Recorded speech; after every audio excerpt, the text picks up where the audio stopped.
Hi, I'm John Zimkus and welcome to the City Show. Hope you're all enjoying spring because two important things about spring are happening right about now. And we're going to talk about one of them at this time. And we have Tom Miller and Robin Davidson, and they're both from the Lebanon Conservancy Foundation. Welcome. Thank you. Thanks for having us. Great to be here. Now, Tom, you're the president of the foundation, I'm right? co-president with Bill Dooning. Yeah, so for people who don't know, what is the Lebanon Conservancy Foundation? Well, the Lebanon Conservancy Foundation started because during the time period between 1950 and 1965, Lebanon, like other communities in the Midwest, lost many homes. In fact, 160 homes in that time period were lost due to new construction, demolition, just demolition by neglect. And in the 1990s, a group of people got together and they said, you know, we really got to work hard to make sure that this doesn't continue. So in the late 1990s, the Lebanon Conservancy Foundation was started, and we've worked hard to do many different things. We've participated greatly in enlarging the Architectural Review Overlay District, which helps to preserve homes in our community, of having a knowledge of historic homes and the reason to preserve them. So we continue to do so today. Do you feel the Conservancy is being successful in saving buildings? Do you think you've saved quite a few? We have saved quite a few. Some just with writing a letter or whatever to preserve them. We've also lost quite a few, even though we've written the letters. Home at 226 East Street, which was scheduled for demolition, Conservancy participated in buying that and then preserving that. And there's other homes very much like that. That's been a very good thing. Right now, we are working with Artscape on the old jail to get that so that it's preserved. And when we say preserved, we're not looking to have a building be a museum. What we want to do is have a useful purpose. In the case of the old jail, Artscape would be in there. And if you have a building where there's somebody in there actively using it, that will preserve it for a long time. Well, that is, when I was teaching school and taught some of your boys, visiting that old jail was really one of the highlights. We were 7th grade Ohio history and we're wandering around. Because the jail part that is 1889, as I understand it. Correct. And the jailer's residence, the front, is like 1893. Right. So it's an important part of our heritage here. Now, Robin, you talking about heritage and saving buildings, you're in charge of a fundraiser for the Conservancy. And what's that fundraiser? So annually, the Lebanon Conservancy Foundation puts on our historic home tour. We do that the first Sunday in May, and residents very graciously open their homes to the public so that they can tour them, see the restoration that they've done, just learn about the history of the residents who've lived there, and those sort of things. So. I went to the one last year, and it was fantastic, absolutely fantastic. Now this one, last year, all the houses were located in the Floraville district. Correct. Of the 4 historic districts recognized by the National Register. This year, as I understand it, they are spreading out of the Floraville district. Correct. They're going to be in all 4 districts. In all 4 districts, yes. Okay, what houses are being visited? So we have 2 on Broadway, so one in the north and the south. We've got one on Main Street, and then 3 in the Floraville. Oh, fantastic! Yeah. Now the tour starts at it's what, from 12 to 5? It's from 12 to 5, but we open up the Nixon Brandt House. That's the Conservancy's building that we restored. So we encourage people to come at 11. They can purchase tickets. They can grab their program if they've purchased tickets online. They can tour the Nixon Brandt House. We're going to have a quilt show there this year, and then we also have antiques. So the upstairs is period correct for people to see and experience that. And then from there, they can grab their program with the addresses to the homes and sort of open house style, just walk or drive between the homes. Like you said, there'll be a bit more spread out this year. And we just really encourage people to enjoy the day, take their time, talk to the homeowners, you know, learn a bit about what they've done since they've lived there. Now, the Nixon Brand House, is it still the home of the chamber also? Correct. Okay. Yes. So that's where you get your tickets, and it's also worthwhile visiting.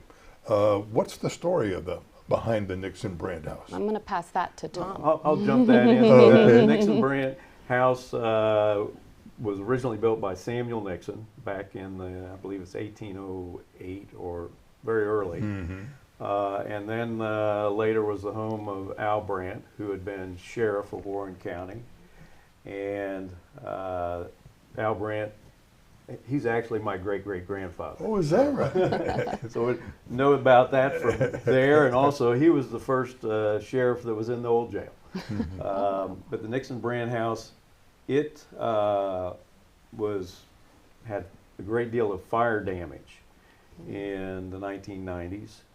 And it was being considered for demolition and become a parking lot. So this was the first building that the Conservancy saved. Actually, the city of Lebanon purchased the property, and the Lebanon Conservancy Foundation then is able to get a 100-year lease on that, because they then put all the money in it to have it restored. And they restored it to be period correct, including the banisters and handrails that go up the front. So that opens at 11. Correct. And you get your tickets there. Correct. Right. How much are tickets? $25. Okay. Now, can you get tickets ahead of time or online or anything like that? Or? Yes. So if you go to our Conservancy Facebook page, so Lebanon Conservancy Foundation, there's a QR code there. So grab another phone and you can order tickets that way. And children 10 and under are free too. So I did want to mention that. Now, the tour itself, it's rain or shine. Is Rain that or correct? shine. Okay. Correct. And it's so nice that we have so many people willing to open up their houses to let that. I've been there. It shows the pride they have in their home, and also the respect the community has and the Conservancy has for their house. Yeah, we're very grateful for the hosts. Yes. What do you know? What kind of architectural styles or what kind of time periods will be going through the tour? Sure. So they'll be starting out like as early as 1800s, and then moving to around 1920s, going to be the oldest. We've got Italianate, Greek Revival, I think a colonial. You might actually know better than I do on some of those. Yeah, so that's about the time periods. Now there's which used to be Dr. Young's old office on Broadway. Correct. And that has a unique little alley next to it, a stone alley right next to it. That's one door down. Oh, yes. Okay. Yes, one door down. Okay. But definitely when you are there, you should have a peek down the alley. So it's not the home, it used to be the office. That Okay. sounds right. Yes, Yeah. yes. So take a peek. It's a private alley, so it is blocked, but it is definitely really neat to just look down there and see the old cobblestones and what Lebanon once looked like. And if my memory serves me right, it was once a funeral home at one time. Yes, that is Yeah, correct. yeah, okay, yeah. Okay, great. Yes, many of the residences have had many different faces, whether it was business, personal, bed and breakfast, even multifamily sometimes. So it's really neat to learn about how they have at one point been something else and been reconverted to private residence. Now, although it's a tour, there is no tour guide. You go at your own pace. Correct. Okay, so Yes. you don't necessarily have to begin with one house and end with another. You go to whichever one you want to. Correct. Yes. And The program will have a nice map on the back, so you can kind of gauge it, and you could divide it up and do a few homes, and then go have lunch uptown, and then go see the other ones. So really making it a fun event. Oh, that's great. Like I said, last year was fantastic. I thoroughly enjoyed that. Good. And how many years have you been doing this? Oh, we've been doing the house tours, let's see, it would have been, I think our first ones would have been well, not 1990, would have been 2000. So we've been doing it for 25 years. Oh, good. One thing I might add is our home tour is different than a lot of them. A lot of them, they don't want the homeowner to be there. We want the homeowner to be there because part of our mission is to preserve the stories of the houses. And who's better to know the stories than the homeowner? Even though they may have lived there just a couple of years, they'll know more stories than you can believe on some of them. Well, I'm sure many of them are exploring and discovering and playing detective. What can I find about? Now, Tom, on the table here we have something about touring too, which the Conservancy. Do you still have those maps available? Yes. Well, the architectural walking and driving tour map, we still have some of those available from an earlier printing. But the most recent printing, we ran out of those at the end of last year. We're in the process of getting those updated. So the Nixon Brand House, that will be available at the Nixon Brand House. Oh, okay. When you're there. Yep. And that tells the story of the Nixon Brand House. Both are valuable resources. In my role at the Harmon Museum, I have used both many times. Oh, great. Very good. Great. Yeah, if someone wants information on a house, that is usually one of the sources I go to. Right. Very nice. And try to find as much information as I can. Now, if people are interested in the Conservancy to join, what do they do? You can go to the Facebook page and join that way. You can come to a meeting. We have a membership drive that will happen in May, and there'll be some advertising at that time to join the Conservancy. And our meetings are the second Wednesday of the month at 7 p.m. at the Nixon Brand House. Nixon Brand, yes. Yes, so please come and join. We would love to have some more members. Yeah. Okay. Well, Robin, Tom, is there anything else we need to tell the viewers about the summer tour? No, I don't think so. I think just really come out, bring the family. It's just a great time. It's something different to do. It's a very unique and rare opportunity to get to look behind the doors of these private residences. So I really encourage you to come. I encourage you to, talk to the homeowners, ask them questions, and join the Conservancy. We would love to have some more members. And at the end, our hope is that you walk away and you've learned something, you feel inspired, you are ready to love the charm and history of Lebanon. It's a unique city that we have that. Plus, you will see all 4 historic districts. The East End Historic District has the house on Main Street. The Commercial District has Dr. Young's former office and a former funeral home. And is it a music school now? It's a residence. Oh, is it a residence? I didn't realize that. Yeah. Is that rather recent? I think since the 80s. Okay. Yes, okay. so 80s, yes. Okay. And then you have on North Broadway, there is, which house is that? It's 222. It's yes, the corner of Pleasant and Is that the old Rusa house? Yes. Yes. Rusa, Okay. yes. Yeah, Yes. right. Okay. And then you have 3 in the Floresville district, which one of them is the 1920. Correct. And where are the other 2? Burl Manor Oh, on yes, Burl Mechanic, Manor. which is beautiful. And then we have on Orchard also it's an Italianate house, the yellow. Okay. Is that the Mackenzie house? It was No, it's the one that would be the Hinkle house. Hinkle. Oh, okay, Yeah, Hinkle. okay. Yeah, and then the other one on Orchard would be what's the Bunnell house there. Okay. And that's Bunnell house. they have done a tremendous job fixing that up. Yeah. And I'm going to make a correction. I think the house downtown was not Dr. Young's office. This is the one right next to Oh, it. okay. To the north. Okay. Yeah. Okay. So it's a unique look at what's downtown. Correct. Correct. And it's got an interesting garage stable building that's still left on that property Yeah. in the back. Marked in the back. Yeah, she's Well, fixed it up. there's really so nice. many structures in town which have that remnant of years ago, Right. decades ago, and we saw. Well, when I was teaching, we used to call it. I used to call it hidden history. Yeah. Something we see every day, but don't really focus Yeah. as to what's really there. Yeah.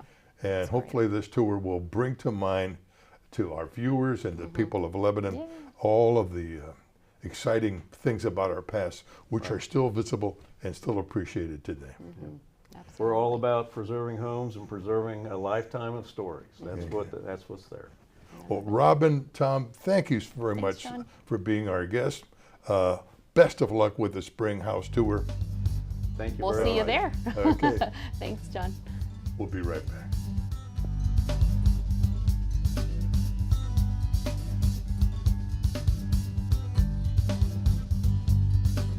Welcome back. Another sign of spring is the beginning of the Lebanon Farmers Market. Here to talk about it is Noah Brausch from the city of Lebanon. Welcome, Noah. Thanks for having me. Okay. Now, tell us about the Farmers Market. Where's it going to be and when does it start? Yeah, so this year the Farmers Market starts on May 7th. It is at the Bicentennial Park parking lot. It's going to be every Thursday from 4 o'clock to 7 o'clock. And how many vendors do you normally have?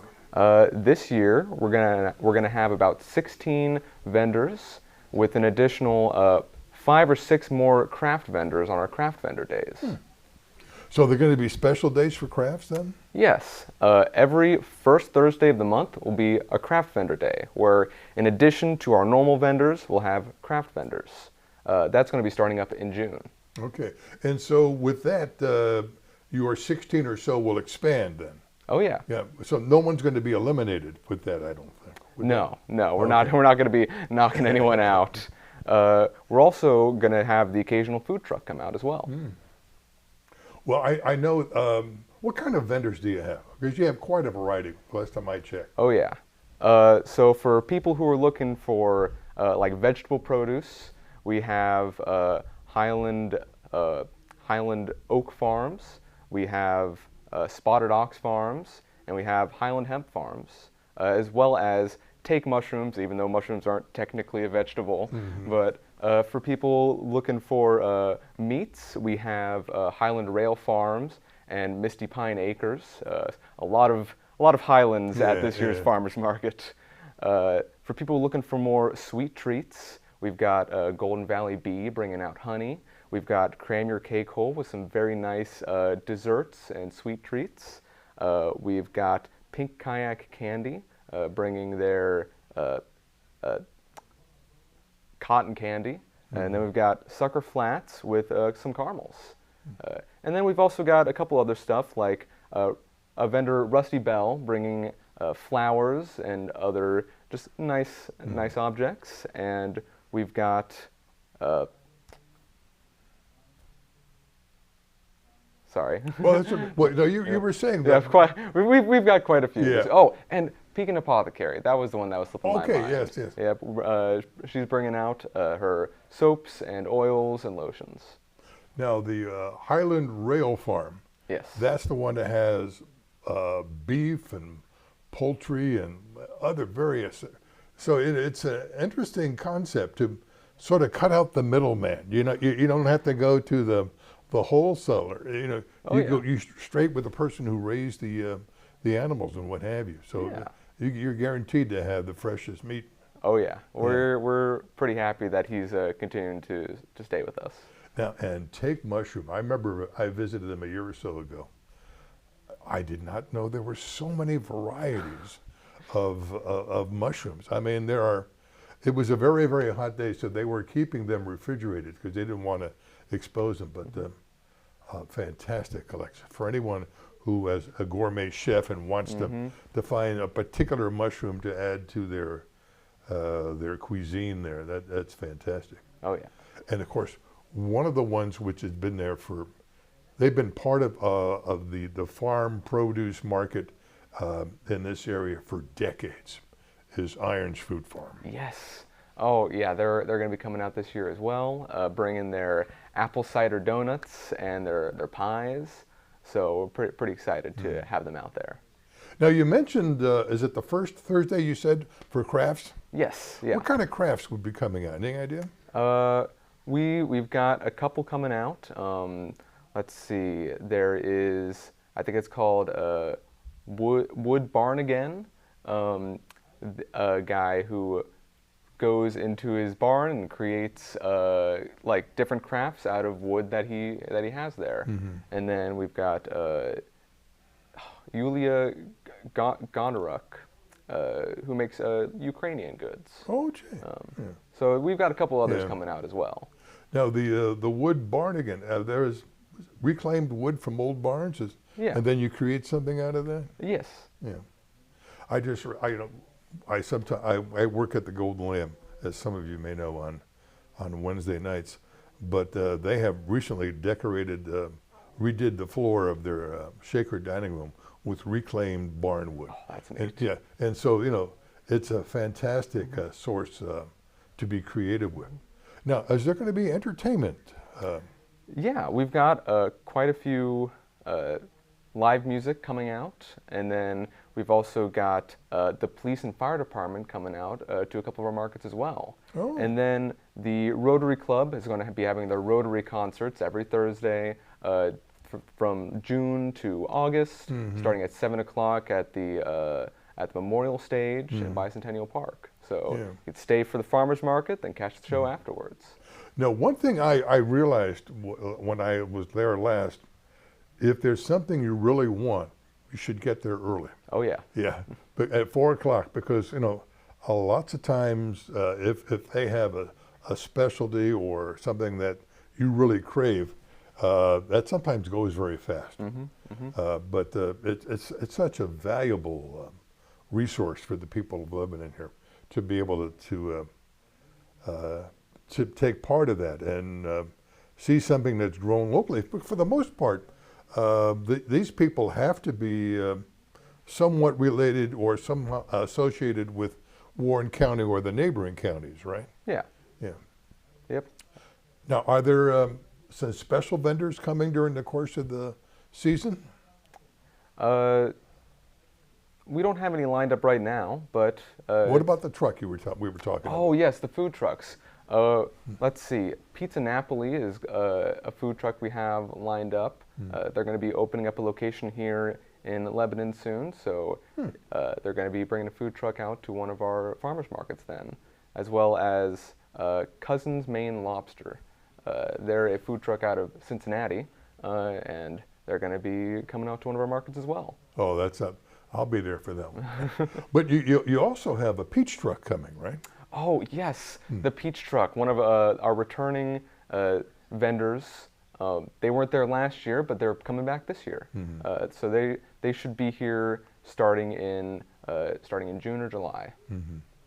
And that will go on for a couple of months or so, or several weeks? There'll be a normal vendor at our market. Oh, okay. Fantastic. Okay. Now, if you wanted to be a vendor, who would you contact? Yeah, you could go on to the City of Lebanon's website. There's a section under the Parks and Recreation page about the farmers market, and that's where our farmers market application is. Is there a fee to become a vendor? Not this year.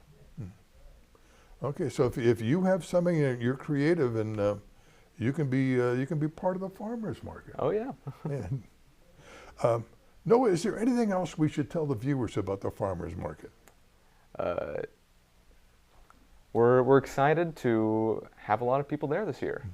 Yeah, they've been on Bicentennial Park for a few years now.